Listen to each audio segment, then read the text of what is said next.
घर वाले लेके आते हैं मेरे लिए पुराने कपड़े। फिर यहाँ से जो गरीब तबके के लोग आके यहाँ से ख़रीदते हैं, क्योंकि बहुत से लोग ऐसे होते हैं कि उसमें बाज़ार में लेने का वो इक़्तिदार नहीं रखते। फिर वो आके यहाँ से गरीब लोग जो होते हैं फिर यहाँ से पुराने कपड़े ख़रीद के ईद के लिए ले जाते हैं अपने इस्तेमाल के लिए। मेरा नाम जो मोहम्मद शुएब है, मैं तकरीबन 6 महीनों से काम कर रहा हूँ।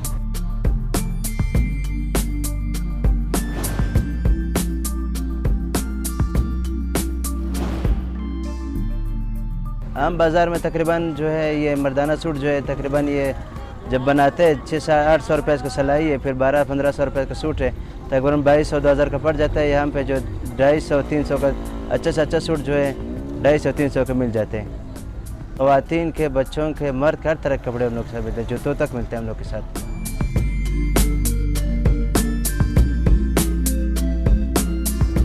यहाँ पे जो हर तरह के लोग आते हैं, नौकरी वाले भी आ जाते हैं, जॉब वाले भी आ जाते हैं और मज़दूर तबके वाले भी आ जाते हैं। आजकल ये लॉकडाउन की वजह से वो जो है गरीब जो जिनके साथ जो पैसे रखे हुए थे सारे ख़त्म कर दिया। अभी लॉकडाउन की वजह से बिल्कुल लोग बिल्कुल गर्क हो गए, बिल्कुल पैसे नहीं किसी के साथ। इस वजह से लोग यहाँ पे आके पुराने कपड़े ख़रीद के ले जाते हैं।